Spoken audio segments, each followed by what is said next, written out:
What's up, everybody? Welcome once again to another episode of Under the Cage. This week we are in Jacksonville, Florida.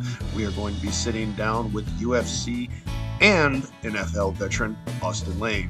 Austen is a staple of the mixed martial arts community here in Florida. He has been part of the regional scene and did very well there, and has gotten a call up into the UFC recently, making his way there by way of the Contender Series. Austen is a very nice guy, and I can tell you from personal experience, hits very hard. We talk a little bit about his time in the two sports, how he compares one to the other, and how his time in the NFL helped him prepare for his time in the UFC. So please make yourself comfortable, sit down, and we will see you in just a few seconds.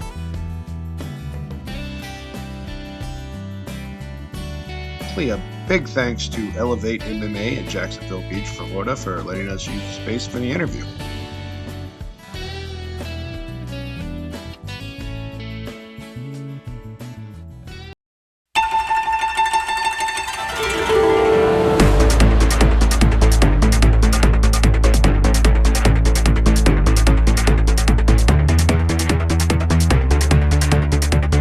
Hello, everybody. Welcome once again to another episode of the Under the Cage podcast. I am your host, Coach Sky, and today we are joined by UFC veteran Austen Lane. Austen, what up, man? Thank you so much for joining us today. No, man, thanks for having me. Yeah. It's super impressive how you can go like 8 rounds of sparring and you have to come here and do a podcast, man. Like, more props to you. That's insane. Yeah, it's always the last round that gets you touched up, too. I managed to jack my arm up on the very last exchange of the last round, but... No, I really do appreciate you sitting down here with us. You are actually the first UFC vet we've had on. So, oh, right on, man. Awesome. I feel honored. Yeah. Really appreciate that. So the way I like to do these things, it's going to be a little different with you because you have a sort of a different pre-fight career. But tell us a little bit about what you were doing before you started MMA and how that transitioned to you joining the MMA world and that sort of thing. Yeah, so back in 2010, I was drafted by the Jacksonville Jaguars. Played here for 3 seasons, and during those 3 seasons here in Jacksonville, I started to do MMA training, and it was a way to increase my hand speed. I was a defensive end, right? So defensive end, it's all about hips and hand speed. So I took knowledge of an MMA gym called Bulldog Boxing, and during the off season, started training my hands. You know, and every off season, I gradually did more and more up until the point where it was an MMA gym. So I started doing jiu-jitsu a little bit. My first time, I'll never forget, rolling jiu-jitsu was with this guy named Joe, who at the time was a purple belt. And he might have been like 150, 160. Yeah. And, you know, obviously ego here, I'm like 270 pounds. There's no way this guy can tap me out. There's no way this guy can sub me. And I shit you not, man, he tapped me out 4 times in 5 minutes. You know, it was my first time ever rolling with somebody. So after that humbling experience, I'm like, there's something to this jiu-jitsu, right? So then I started doing jiu-jitsu on top of that, and lo and behold, it was good for my hips, right? So then that also kind of was integrated in my football movements and things like that. So by the time I was done playing football in the NFL, and that was 5 years, I knew MMA was going to be in my back pocket. All right. How did the NFL react to you doing that in the off season? Because it's like, it's not exactly running track, you know? Yeah. Lo and behold, they didn't know a lot about what I was doing, to the point when I was in Chicago, I actually did a jiu-jitsu tournament. I won the tournament, won a cash prize, had to go out the back door because if I would have accepted that, that would have violated my NFL contract. So I'm pretty sure like the statute of limitations were all good now. That was like 10 years ago. So hopefully I won't get in trouble for that now, man. But no, it was one of those things where, you know, I kind of had to keep it hush-hush. Like they knew I was like training my hands, but they didn't know I was like starting to spar and like roll around and grapple and things like that. If they probably would have known that, I would have been in trouble. Huh. See, I'll tell you, I had a guy a long time ago when I first started. He was FSU's starting quarterback, came in and wanted to train with us. And I was terrified as a gym owner because I'm like, Jesus God, if he gets hurt, I'm going to get burned to the ground by a bunch of psychotic frat boys, you know? I feel for your coach on that when you're in there throwing hands. That had to be a little nail bitey, like, oh God, what's going to happen? Yeah, no, for sure. Thankfully, I mean, I rolled and I sparred with a bunch of cool guys who understood what was up. You know, like I wasn't trying to knock anybody out. I was trying to get my hand speed up. And then, like I said, by the time I was done playing football, then I was like, all right, he's done playing football. Now let's go a little harder on this dude. Yeah. That makes sense. Yeah. That's fun. So the training that you did with the NFL, how much did that like kind of help in this, that kind of drive, that high level professional preparation for sport? Obviously the mindset of being a professional athlete, that helped me out a lot, especially with MMA where it's a little more of an individual sport. Like you still have your teammates, you have your coaches, you have your support system, but at the end of the day, it's just you in there, right? And that's where your mentality, your work ethic, and how you approach the game comes into play. I would say the biggest difference from my transition from training is that when I played football, my mindset, my training capabilities, it was all geared towards a 7-second play, right? Mm-hmm. Because football, it's a game of explosiveness, but it's very quick explosiveness, right? Every play can last anywhere from 4 to 7 seconds. In MMA, you're talking about a 15-minute fight, at the pro level. So when we talk about that, I did have to change a lot in terms of my strength and conditioning. I had to put the ego aside and said, I can't bench press, 380, 400 pounds anymore because that's going to take away from my cardio. I can't squat super heavy anymore. It's got to be for more reps now because that'll take away from my cardio. So once I kind of tailored everything a little more towards the transition of the cardio-based sport, that's where I really started to flourish. That makes sense. Mm-hmm. So touching on something you said there, the psychology between the two, like being out there with a team versus being out there, even in the early parts of it, like, did that kind of throw you a little bit? I mean, even when you were just starting out, you're amateur and stuff like that. Yeah. Was that kind of a weird thing to not have the team with you and all that? Yes and no. I think with football, obviously, having played at the highest level, like I was super blessed, learned a lot of life lessons, but I always had 10 guys that I could depend on as well, right? And it doesn't really matter how well you do in football. If the guy next to you isn't doing his job, you won't get to shine either, right? So you're only as strong as the collective. In fighting, it can be the same thing where you're only as strong as your teammates, you're only as strong as the coaches and how much energy they put into you. But at the end of the day, it's only you in that cage, right? So it's the ultimate highs of the highs and the lowest of the lows. And I always say my first amateur fight, I fought in a honky-tonk, knocked the guy out. The rush that I got from that in front of maybe 300 people compared to my first start in the NFL where I'm playing in front of 60,000 people, that rush in the honky-tonk was astronomically more than ever playing in an NFL game. And that was really eye-opening to me because I didn't think it was going to be like that, right? But there's nothing like getting in that cage, hearing it lock and just putting all that time, effort, and energy into that opponent across from you. It's something that a lot of people will never know. And it's the reason why I have respect for anybody, whether they're amateur, their first fight, or a 20-year veteran that chooses to get in there. I have nothing but respect for them and what they do. So in terms of the mindset, it's definitely different in terms of you have your teammates to depend on in football, as opposed in MMA. It can be a very lonely sport, but it's also a very rewarding sport. Yeah. So yeah, all the good on you, but all the bad just on you too. Correct. You get all the high to yourself and you get all the low to yourself of it. So that's kind of a neat thing about it. Do you think? I'm trying to think of the word. So when I take my amateur types to the cage that first time, it's like so hard to keep their emotions in check. It is so amped for them. Do you think that was different for you, or it honestly was, because football, in my opinion, should be a very emotional sport. Especially having playing defense, right? I think offense, you have to be more calm and calculated, right? It's about knowing the play. It's about reading the defense. On defense, it's read and react, right? So you can just kind of pin your ears back and go. And that requires a lot of emotion. So in terms of my playing style, when I played in the league, I was a very emotional guy. I mean, I would get in fights in training camp nonstop. All I had to hear was a whistle blow, an extra shove, and I'm swinging, man. Yeah. And that's just the way that it was. That's the way I was wired.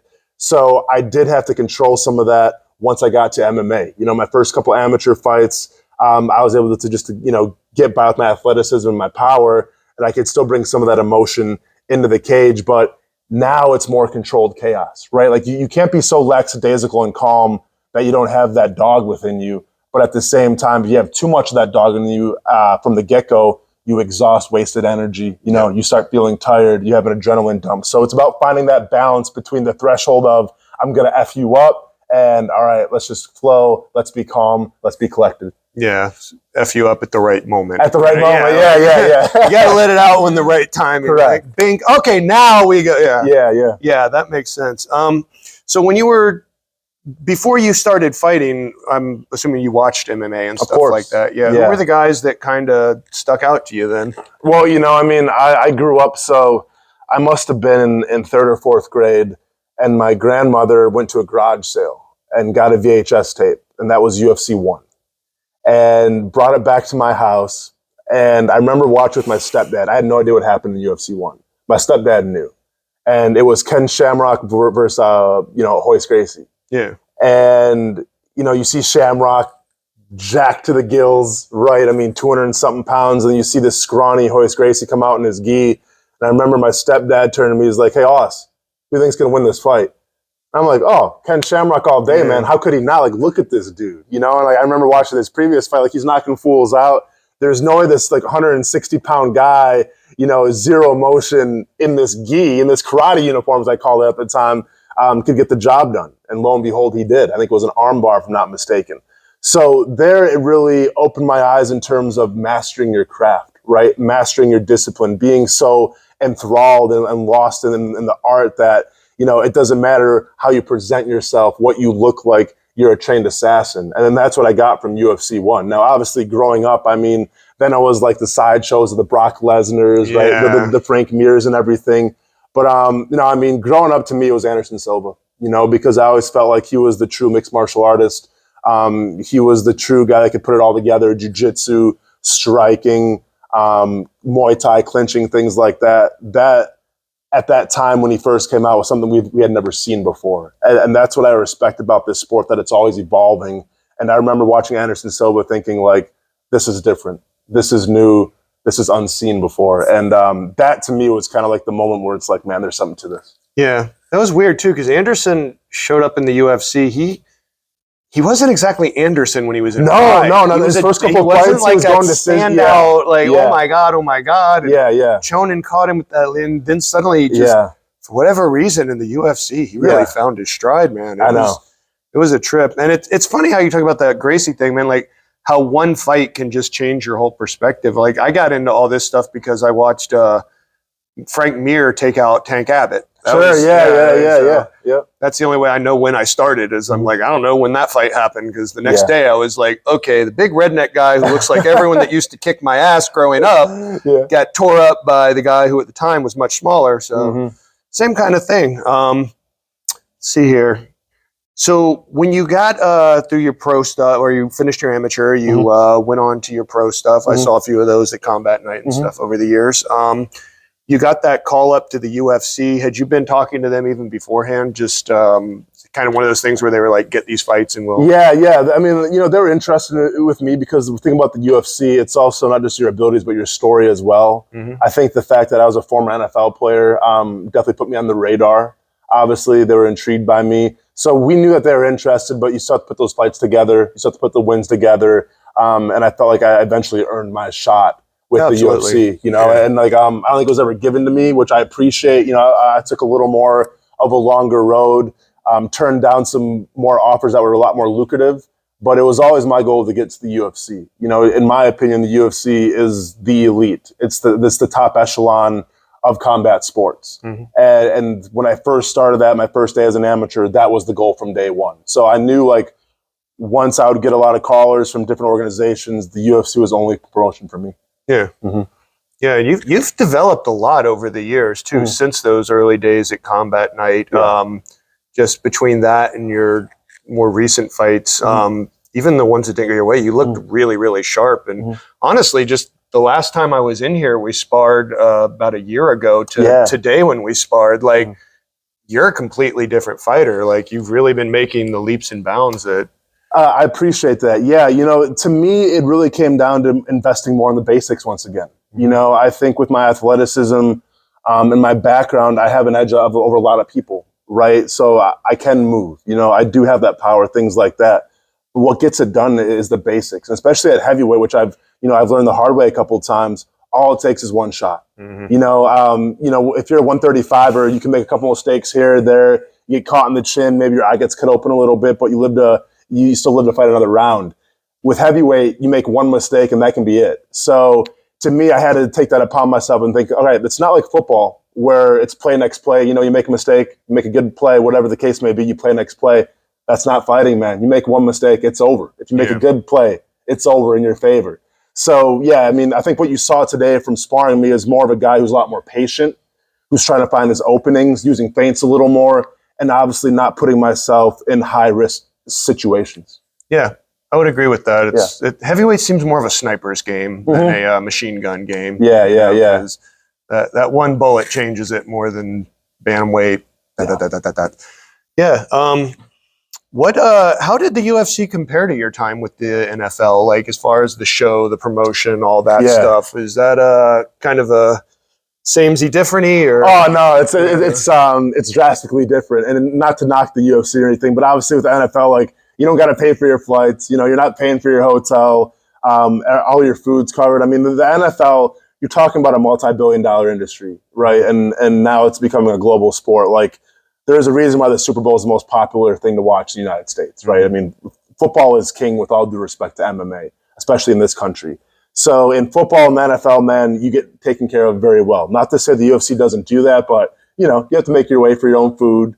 You have to pay for your teammates' flights, things like that. So there definitely are incentives and there are perks, but I think it's two different ballparks when we're talking about like how much you get taken care of as an NFL player versus a UFC fighter. Now, if you're an elite, top of the level, a Conor McGregor, a style bender, a champion even in the UFC, then I think there's a different perk there as well. Now, I haven't received that perk yet. The plan is to get to that perk one day. But just from where I'm sitting right now, kind of, you know, in the middle tier of the UFC and having been in the middle tier of the NFL is drastically different. Yeah. See, I'm kind of stunned here that, like, they don't pay for your food and travel. That's kind of I mean, like they'll pay for your, like, I mean, for instance, so I flew to Australia, right? I'm a big dude, 20-hour flight. I wasn't gonna sit just in coach because I need some leg room, so I had to upgrade myself then obviously and sit in business class where I had a little more leg room, you know, and that's the nature of the beast. Now, once again, when I become champion one day, when I become, you know, a top 10 fighter one day, then maybe we're talking about having some extra benefits where it's like, you know what? We'll cover the first class. You know, we'll cover this, we'll cover that. But in my opinion, you have to earn that first, and I get to earn that. Yeah. I guess that makes probably somewhere in the contract negotiations or for sure. something like that. Yeah. Fans a little different? How's that been?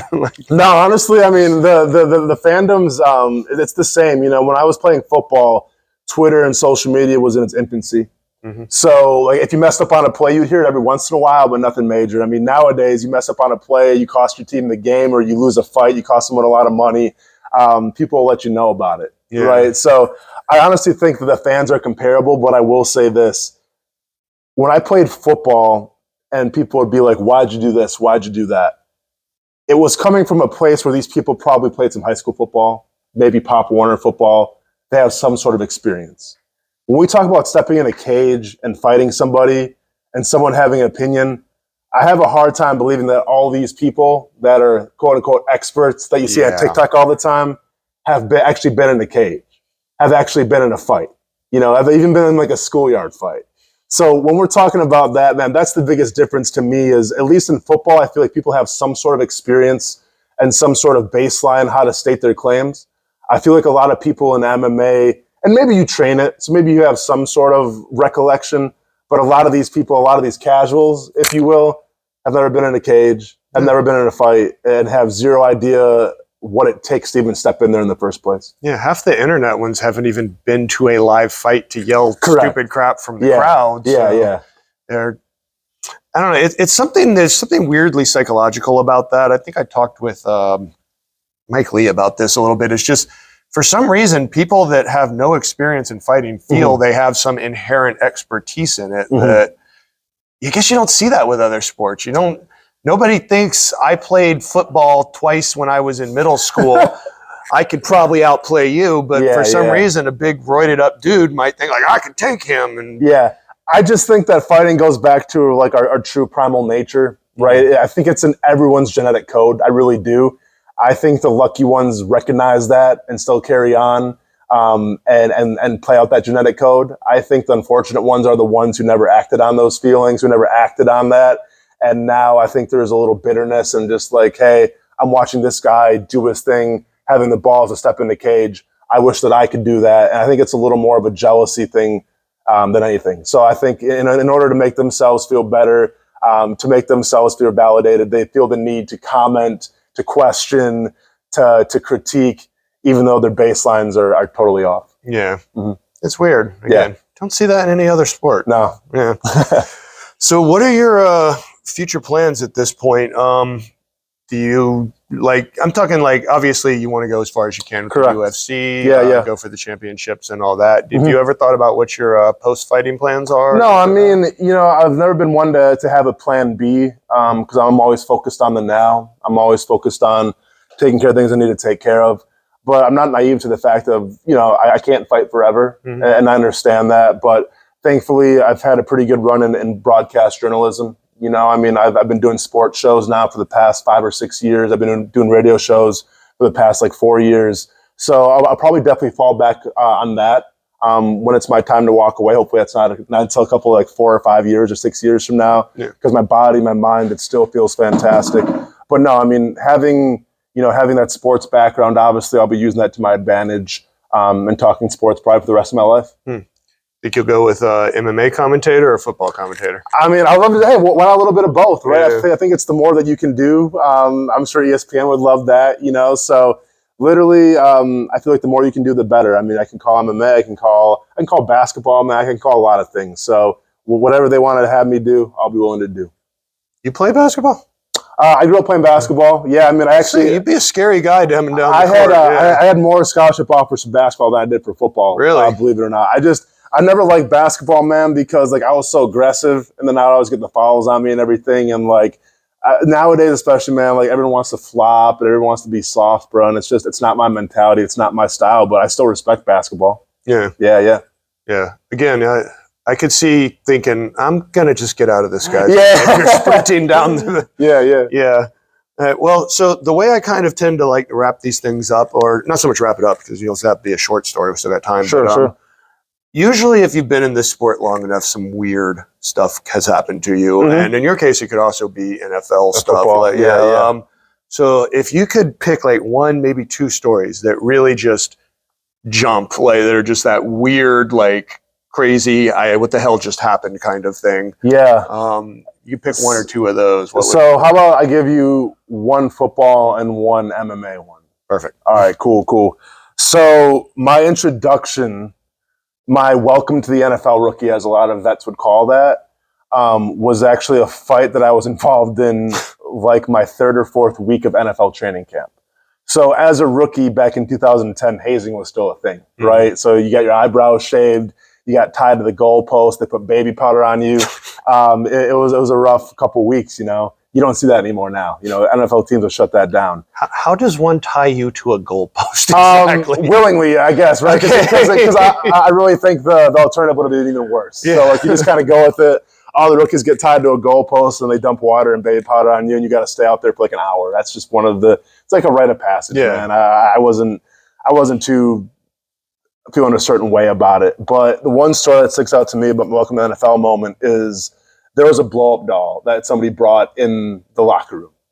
And somebody put it in one of my teammates' lockers, played on the defensive line with me, and he didn't think it was funny.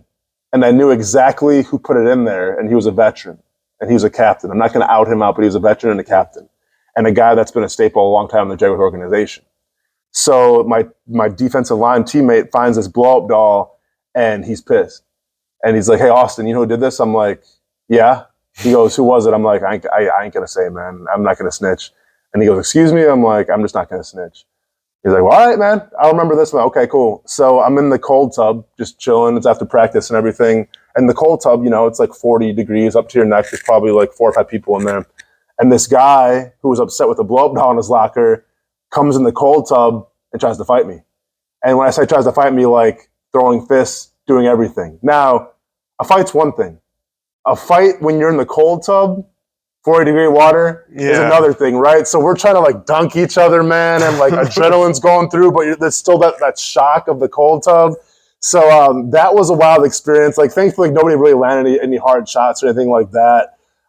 Even our strength coach who came in and break it up from the strength and conditioning locker room, broke it up. He goes, Austen, because I know you, he goes, I know you know how to punch. He's like, if he comes at you again, you have my permission, just throw that 2 and call it a day. I'm like, all right, enough said.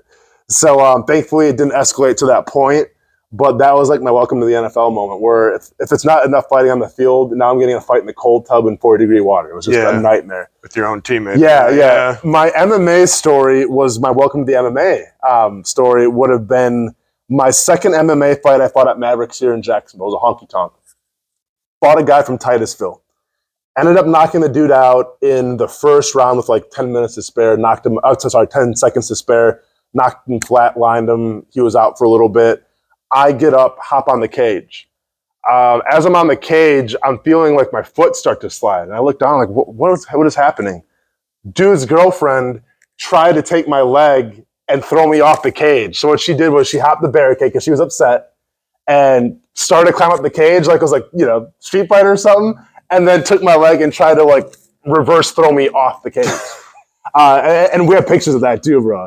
And it was wild, man, because like I almost like fell. And if I would have fell on my head, that could have been bad news. Yeah. So thankfully, I was able to use Nobody stopped her. Nobody. No, man. Between the crowd, the barrier, into the cage. I think in terms of security and the barricade, man, like a jilted lover, bro. Hey, when your boo gets messed up like that, you probably like pick up a car. You know what I'm saying? So I think she had that adrenaline going through her. She was upset at me, and she wanted to take it out on me. Thankfully, she didn't roll me off the cage because that could have been bad. Assuming somebody grabbed her and dragged her. Yeah. Needless to say, I think they were asked to politely leave after that whole ordeal. Yeah, man. Politely bounced off the front door with your forehead. For sure. I was a bouncer for a little while. We didn't get too amused at things like that. No, I believe it. And like I thought it was funny, man. I'll be honest, I wasn't expecting that, especially my second MMA fight ever. But that was a wild scene. Yeah, I would imagine. See, that would be another one of those differences between, I would think, football and MMA. Oh, yeah, man. If someone wants to come tackle you in football, get on the field, best of luck to you, but you're getting the shit beat out of you. They're going to get their shots in. And that's even if they make it to you, you're catching. Good luck with that. But in MMA, my God, man, I've gotten out of venues by the skin of my teeth. You take out the hometown guy or something, and people feel a certain type of way. 40, 50 of his drunk friends between you and the locker room too. It's like it'd be like if coming off the field at an away game, you had to go through the bleachers to get to the backyard, or the back locker room. Yeah.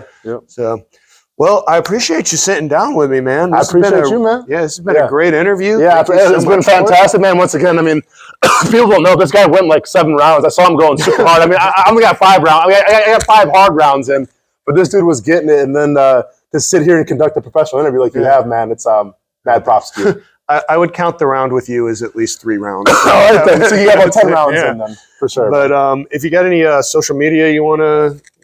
Yeah, I mean, I'm not the biggest on social media, but as my PR team has showed me, start pushing it more. So A_train_92, or just type in Austen Lane on Twitter. It's Austen Lane_ on Instagram. I'm on Facebook. Also, check out the Brent and Austin show on the Action Sports Jax app. I do a sports show here in Jacksonville, so appreciate the time, man. Stay casual, dude. I appreciate you. Yes, sir. Thank you. Thank you, man. As always, like, follow, subscribe, etc., etc. We'll see you next time. Cool. Sweet. Yes, sir.